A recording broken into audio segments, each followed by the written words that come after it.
Todos conectados por Polar Comunicaciones en el canal 41 de Claro, en el canal 28 de TV Red y en el canal 2 por la señal abierta, en UHF. Y desde 1940 acompañándole en el dial La Decana, en el 960 la amplitud modulada para toda la Patagonia chilena y Argentina. Anduve por Río Grande, Leo, y se escuchaba el 96 AM, pero como taponazo. ¿Ah? 96.5 Punta Arenas por venir y 98.5 para Última Esperanza, los amigos de Natales. Plataformas también virtuales, redes sociales funcionando el día de hoy. Equipo completo, Leito Gusto, el Control Master, buenas noches, feliz semana. ¿Ah? Semana entrecortada, algunos hicieron sándwich y otros no. ¿Ah? Mañana feriado, feriado santo mañana. En lo alto de Polar a Camilo Jerez. A mi productora Alejandra Vera Moya y el departamento de prensa que hoy día se fue tempranito, mi querida Guillermina Tenep. Claro, mañana feriado, hay que disfrutarlo en familia ahí también. Ya, la entera noche llena, leo Aristóteles España. Este poema se llama La naranja política. No la naranja mecánica, la naranja política. Dice así. Esos barrotes en tus senos dan una idea del mensaje, del tiempo que ellos estimaron para besarte como un globo, donde la horca y el poder estaban en tus pies, y con un párpado depositaban en ti geografía, espacio, dolor azul, dolor violeta que era fecundación, decían. Esas manchas de orinas en tus labios indicaban un camino, hijos escritos en el terror, ramas quebradas, sienes llenas de campesinos locos, dedos que ardían en el piso. Esos eucaliptus que tenían formas de cerros en tus cejas, huellas de gatos hambrientos, de coroneles ebrios, voces que nos hablaban desde el más allá, con acentos marciales. Era grande la soledad en esos túneles conversos, humedad en las tripas, en las convicciones llenas de agua mineral, de líquidos amnióticos, salmos de todo color que invadían el cerebro, las uñas que desaparecían como conejitos en los árboles de un bosque de cuento. Ahí está, pues, el Tote acompañándonos todas las noches también en esta última conexión. Perfecto. Y vamos a comenzar esta semana con los candidatos al Parlamento, ¿no? A diputado, porque el próximo lunes, 21 de agosto, que paso el dato, si me quieren traer regalo, hasta de cumpleaños el otro lunes, el día, se inscriben los candidatos oficialmente, pues. ¿Ah? Y me da un gusto tener en los estudios a Pancho Alarcón, del Partido Comunista. Pancho, ¿qué tal? Buenas noches. Buenas noches, Alejandro. Buenas noches también a nuestro auditor y al compañero que está ahí en los controles, En los al controles. pie del cañón. Al pie del cañón, como siempre. Y Leo es uno de los más antiguos, insigne. Pues. ¿Ah? No nació con la radio, pero lleva más de la mitad de la radio, más de la mitad de la historia acá en la radio. Oye, Pancho, ¿cómo va la candidatura? ¿Cómo está? La especulación decía por ahí que el Partido Comunista iba a hacer su cupo, por otro en el norte. Tengo entendido que eso ya se definió, está zanjado para Magallanes y en definitiva firme junto al pueblo. Bueno, sí, mira, como se dice, todo está definido por cada coalición política, por cada partido político. Claro. Es decir, mi nombre está por el Partido Comunista. Perfecto. Acá hay, la lista la componen 4 partidos: Partido por la Democracia, Partido Radical, Socialdemócrata y Partido Socialista. Y Partido Comunista. Son los 4 partidos que están en esta lista, cada uno tiene un cupo. Perfecto. Y fui ratificado en el último pleno del partido hace un par de semanas atrás, y hoy día procedimos a hacer los primeros trámites, digamos, administrativos. Por lo tanto, esperamos que de aquí al 21 todo se zanje, digamos, con la inscripción, y esperaremos ese momento para decir si estamos aquí convencidos en la papeleta. Perfecto. Pancho, sin duda que, bueno, esta candidatura para nada va a ser testimonial y lo que ha hecho el Partido Comunista en este último tiempo ha sido digno de decirlo, digno de destacarlo. Primero, cumpliendo con un gran refichaje y segundo, identificándose harta gente joven con los ideales comunistas. Bueno, sí, hemos vivido un proceso, yo creo que todos los partidos en general, pero particularmente el Partido Comunista, yo diría, se ha pegado un salto en términos de cantidad. De hecho, nosotros mismos acá en nuestra región logramos fichar alrededor e inscribir 750 personas, cuando normalmente nuestro padrón acá no superaba los 450 adherentes o afiliados. Por lo tanto, creo que se ha producido, cierto, tanto a nivel local como nacional, una buena cifra de adhesión y de inscripción hacia el partido, de refichaje, lo que da un poco cuenta, digamos, de este proceso también que yo diría, y que conversamos antes de entrar, de crisis que vive esta institucionalidad y en donde el Partido Comunista no sale afectado, porque es un partido que tiene una raigambre obrera del mundo del trabajo, pero además tiene una, yo diría, alta moral en términos de su comportamiento ético y yo diría sobre todo de defender los derechos de las grandes mayorías. Y yo creo que también es parte de esa historia. Perfecto. Pacho, yo el otro día conversaba con gente de la calle y cuando hablaban de tu candidatura lo veían con buenos ojos y te lo voy a decir por qué. Porque hoy en día la crisis que está viviendo la política, en particular en todas las encuestas, sean manipuladas o no, pero en todas las encuestas, el poder legislativo tiene un nivel de rechazo bastante grande por la ciudadanía. De hecho, es el legislativo es el que menos marca las encuestas, o sea, el que más rechazo tiene de la ciudadanía hoy día. Y eso pasa por una desafección de los parlamentarios que hoy día están en el poder, que no hay una conexión con la realidad. Las leyes hoy día que se están votando no van en la proporción de lo que la gente quiere. A ver, me quiero explicar un poco. Cuando se vota por la ley del aborto, finalmente la derecha da un gallito y va al Tribunal Constitucional, que pareciera ser hoy en día, Pancho, que el Tribunal Constitucional pasa a ser una tercera cámara. El presidente del Tribunal Constitucional cambió, que es ahora actualmente un hombre que fue designado bajo el gobierno de Piñera, entonces por lo tanto en un voto dirimente él podría decir la ley no va. Y eso y otras cosas. Hay diputados hoy día que no saben cuánto sale un kilo de pan, hay diputados hoy día que no se suben a una micro para andar en la locomoción colectiva, y así cosas más que la gente lo dice.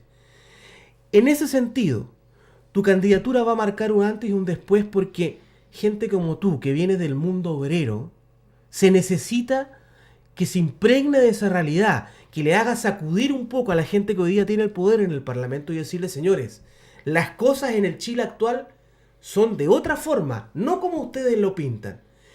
Y en ese sentido, Magallanes, el año 1949, del 49 al 53, tuvo un diputado obrero, que fue Juan Efraín Ojeda Ojeda. Yo creo que ese sueño se puede plasmar hoy día en esa candidatura, en el bien de que tú puedas llegar y decir, señores, el Chile que ustedes están viendo, el Chile de PIB de per cápita de no sé cuánto, de lo que decía Piñera, no, si el per cápita en Chile es de 18.000 dólares por cada uno, se vea reflejado en la realidad del chileno.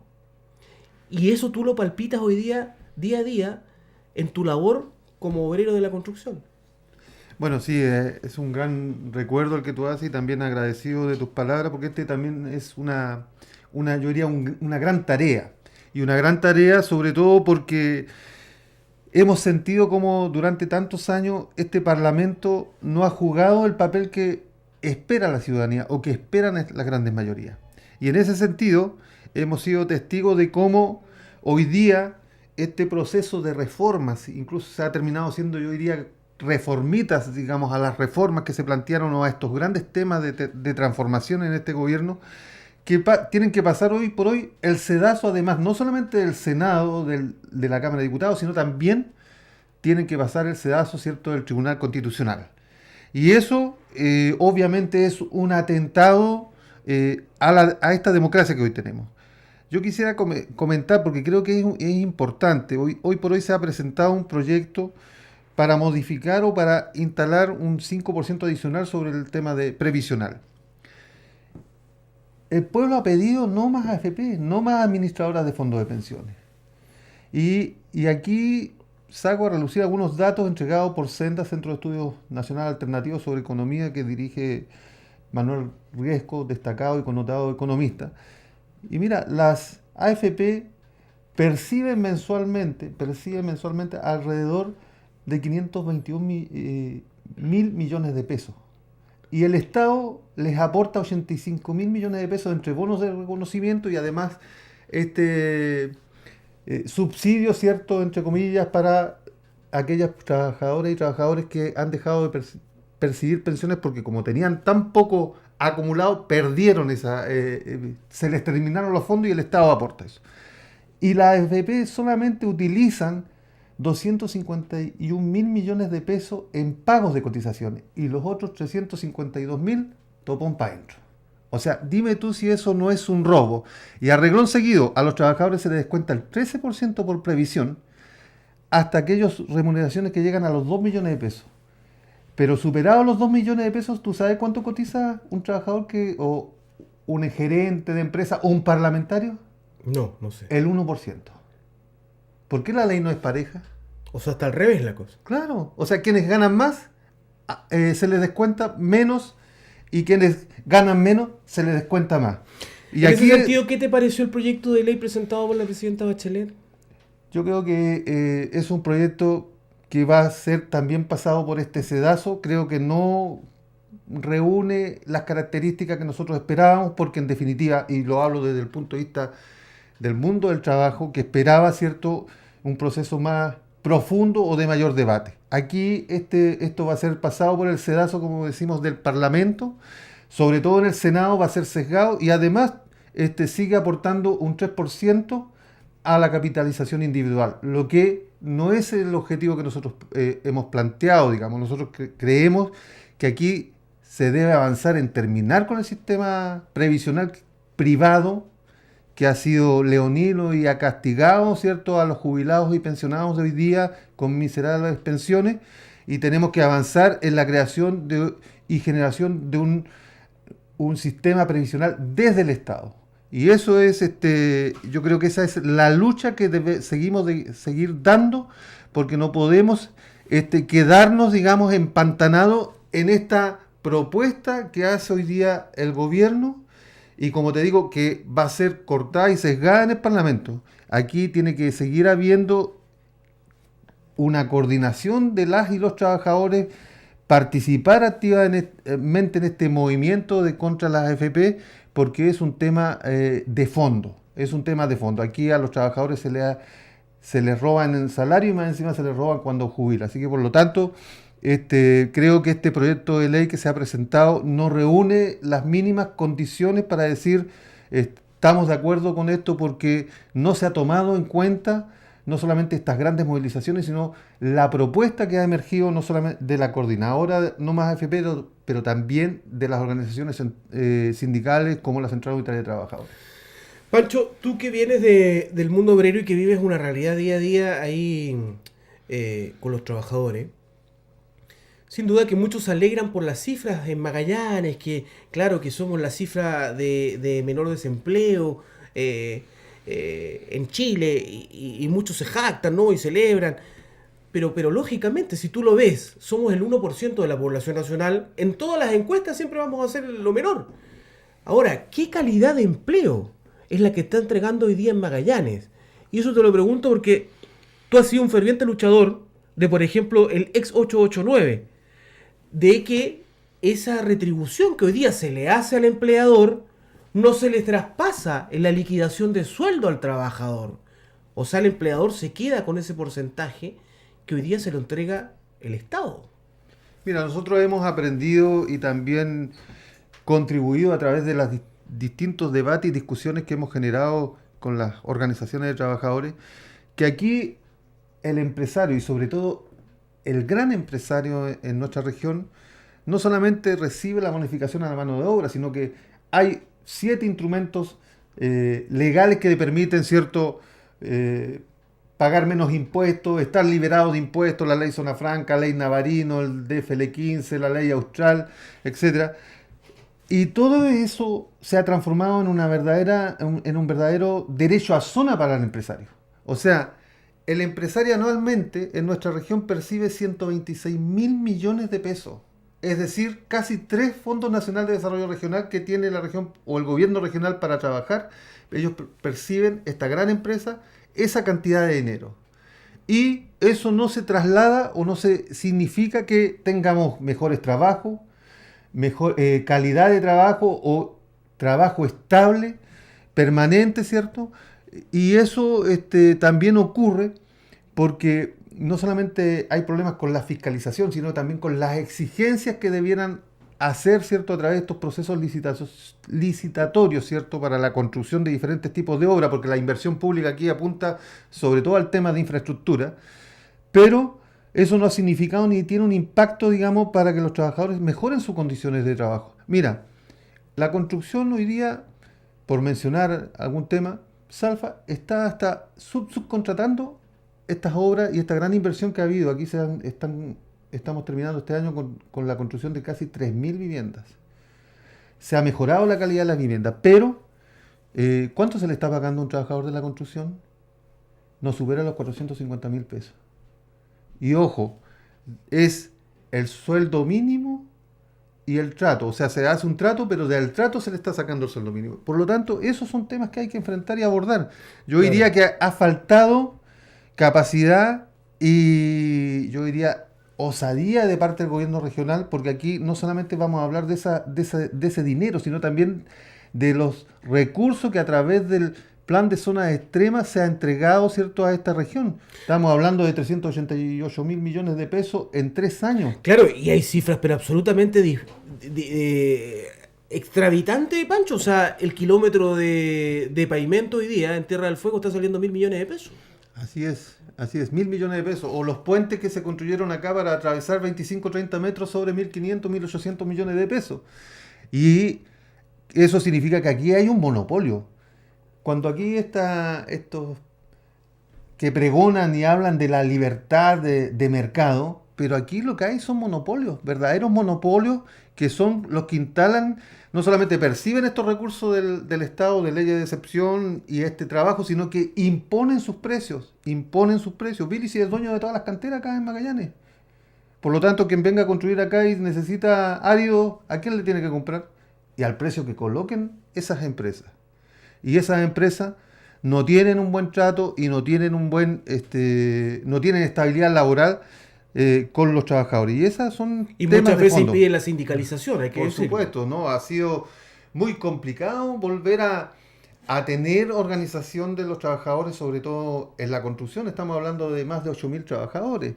Lo mismo ocurre en otras instancias como la pesca artesanal, con las trabajadoras de plantas pesqueras, cómo son contratados, cómo son que no llegan a tener en los 6 meses, por lo tanto no son reconocidas como temporeras y no tienen cierto derecho o acceso a un seguro de cesantía.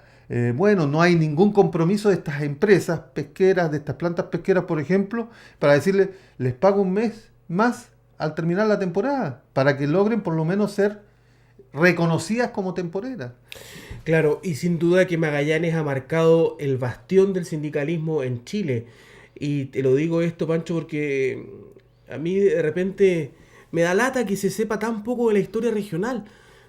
Y los magallánicos en general, la educación cívica, que tenga que venir Jorge Baradit del nivel central para destacar la Federación Obrera de Magallanes, cuando fuimos un modelo para Luis Emilio Recabarren. O sea, el movimiento obrero en Magallanes era más grande que el de Recabarren en Santiago. Entonces, por lo tanto, esas cosas son importantes para destacar, para que también el trabajador y el obrero se sienta empoderado de sí, de su historia, que es parte de nosotros, de todos los magallánicos. Sí, cumplimos este año 95 años de la masacre de la Federación Obrera de Magallanes, la quema de su sede y con la muerte que nunca se llegó a saber a ciencia cierta cuántos trabajadoras y trabajadores murieron allí. Y del aporte de la Federación Obrera de Magallanes conocemos bastante poco los dirigentes sindicales de esa historia.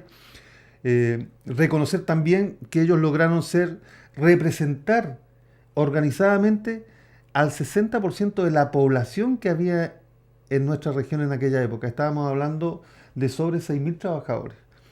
Y ese era un nivel de organización importante. Por eso fue en alguna medida también perseguida y diezmada, porque obviamente se había transformado con ese nivel de organización se había transformado en una organización capaz, ¿cierto?, de definir o de determinar qué hacer en la región. Ese era el poder que tenían los trabajadores de aquella época. Nosotros quizás nos ha faltado, ¿cierto?, más que recurrir a los cursos que uno no quiere desmerecer, pero que se entregan a través de diferentes estamentos, como llámese la Dirección del Trabajo, porque debemos conocer la ley laboral, pero no conocemos nuestra historia. No conocemos realmente cuál ha sido el aporte de las y los trabajadores. Aquí se habla de los pioneros, pero de los pioneros que diezmaron a los aborígenes de nuestra región. Sí. Pero no se habla de los pioneros que produjeron la riqueza para esos grandes terratenientes que hubo a principios del siglo pasado.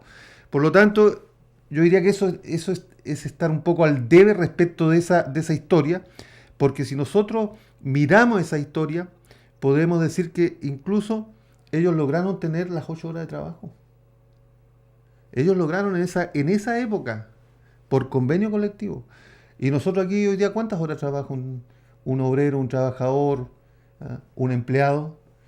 Nadie trabaja menos de 8, menos de 8 o más de 8 o 10 horas. Es más, los diputados lo quieren subir incluso algunas horas, y Camila Vallejo ha sido la única que ha peleado que poder rebajar un poco la carga laboral.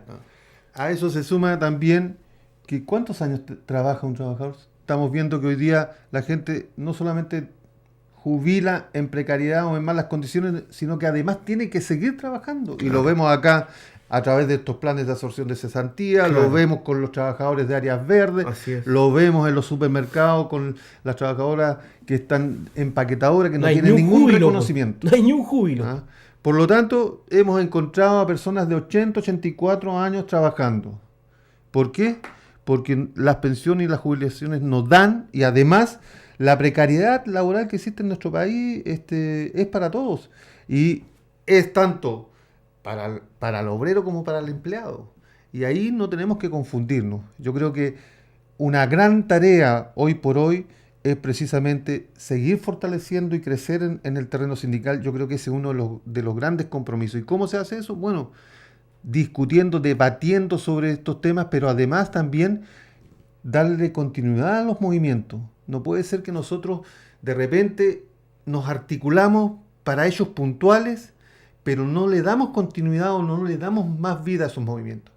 Y para que un movimiento realmente prenda, tiene que tener continuidad. Y eso yo creo que nos ha faltado. Y muchas veces descansamos o pensamos, quienes participan en la arena política, que con el solo hecho de ir a votar un día X hemos cumplido con nuestro deber cívico. Pero resulta que los resultados están a la vista. El Parlamento de nuestro país no ha sido capaz de legislar para las grandes mayorías o para resolver los grandes problemas que tienen las grandes mayorías. Y eso lo vemos claramente, y lo vamos a ver con el tema de la previsión, lo hemos visto con el tema de la reforma laboral, solo en un título del Código del Trabajo que era negociación colectiva. Hoy día tú tienes a una gran cantidad de empresas pidiendo ser reconocidas como empresas estratégicas. Conocemos el tema de, por poner una, Aguas Magallanes, o las que entregan, ¿cierto?, el servicio de agua potable, lograron ser catalogadas como empresas estratégicas. ¿Y eso qué significa? Que los sindicatos no van a poder hacer huelga, no van a poder ejercer su derecho a huelga. Pero esta empresa sí le puede cortar el agua a los ciudadanos, al vecino o a la vecina, cuando no pagan su boleta. Pero sus trabajadores no pueden ejercer su derecho a huelga porque según ellos es una empresa estratégica. Entonces, eso es grave. Es lógico. No puede ser, o sea, es una gran contradicción y a vista de todos nosotros. Aquí hubo un gran debate y una gran discusión sobre de reformar el Código del Trabajo, pero yo creo que nosotros estuvimos ausentes como trabajadores. Nos faltó, yo diría, mayor compromiso y mayor presión, porque para que las transformaciones se logren instalar y avanzar, tiene que haber presión. Si no hay presión, obviamente nos van a legislar en función de esos pequeños intereses que se han llenado los bolsillos a costa del trabajo de la clase obrera. Sin duda. En otro de los temas, Pancho, generó un poco de molestia al interior del Partido Comunista en la región el hecho que se haya especulado de que bajaban su candidatura, que el Partido Socialista tendría 2 cupos, este rumor, esta especulación que se dio en las últimas horas, en los últimos días.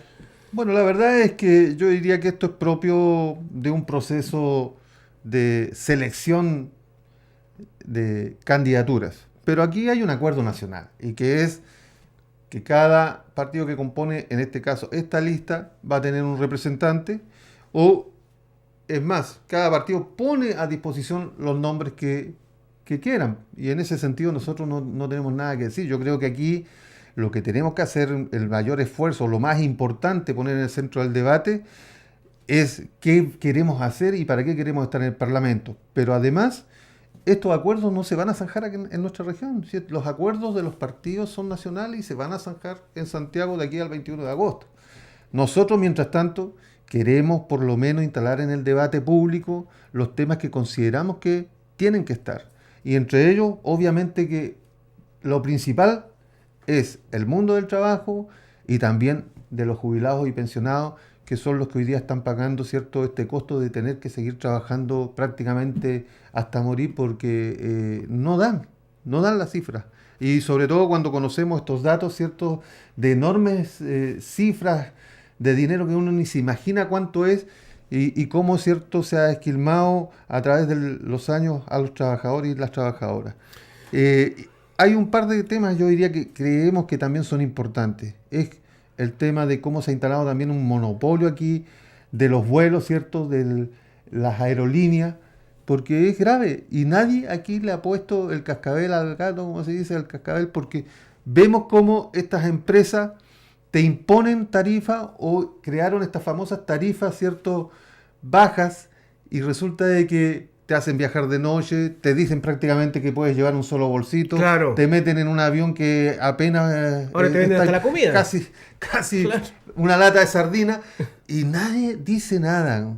O sea, si tú necesitas trabajar por una urgencia, es imposible acceder a algo porque nada te va a salir menos de 400, 500 lucas de un día para otro o de una semana para otra. O sea, yo creo que si hay políticas que han habido, que son de Estado, para beneficiar a las grandes empresas, por lo menos que pongamos la exigencia a estas empresas para que no lucren más encima con este problema de la distancia y la lejanía que tenemos para conectarnos con el resto del país. Hoy día Sky dicen que cerró su oficina en Punta Arenas también, po. Mira. Entonces, claro, ¿y en qué sentido va con una región tan aislada como es Magallanes, po? Claro. Claro. Hemos visto cómo han ocurrido también accidentes, situaciones en Tierra del Fuego, en roofing, con trabajadores o con personas como en el tema deportivo, automovilístico, y todavía no hay una reacción, ¿cierto?, de parte de las autoridades para resolver esos temas. Habiendo tantos recursos destinados para esta región, todavía no se han generado políticas que tienen que generarse de acá. ¿Cómo comenzamos la descentralización? Si no la comenzamos practicando con lo que tenemos acá. Y hoy día esta alta inversión pública en realidad ha tenido un impacto mayor hacia las empresas, pero no así hacia el ser humano, hacia lo social. Y yo creo que eso es lo que tenemos que hoy día poner en el centro de atención. Pancho, ¿cómo ves la crisis actual que vive hoy día el conglomerado de la nueva mayoría en esta caída libre que están Pues a una semana de inscribir candidatos? Mira, esto yo diría que es un reacomodo de las fuerzas políticas. Aquí hay un reordenamiento y tenemos que ser claros también. Si aquí tenemos que decir claramente que hay sectores dentro de la nueva mayoría que son neoliberales y que crearon esta famosa cocina chica para cocinar algunas leyes. Pues no nos olvidemos, ¿cierto?, de Saldívar. ¿Volvemos a los 3/3? Yo creo que se están generando ese tipo de condiciones. Aquí no se puede cerrar la puerta a nada. Hay una primera vuelta, habrá una segunda y habrá que hacer muchas conversaciones políticas para ponerse de acuerdo en lo programático que es lo central.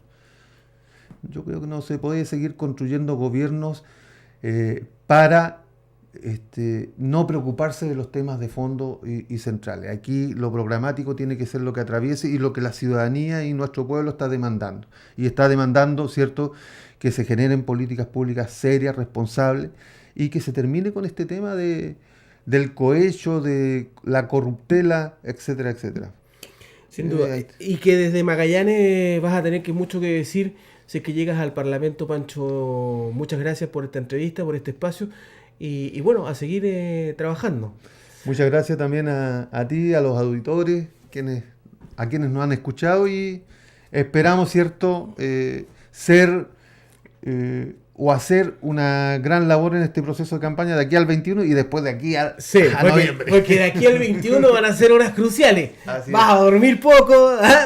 Mañana vamos a Natales. Mañana vas a Natales. Todo el día vamos a Natales a visitar a las compañeras y compañeros de allá. Vamos a tener un par de reuniones, encuentros, así que... Allá está Salvador Miranda. Salvador Miranda, Alfonso Coñocar, Coñocar. Héctor Rabanal, etcétera, y harto compañeros y compañeros por allá, así que vamos a hacer un pequeño trabajo con ellos. Ya vos, Pancho. Jorge Ruiz, que va a ser candidato a consejero regional, dirigente de la MEF. Muy bien. Es largo el camino. Así es. Ya pues. Bueno, muchas gracias. Muy bien.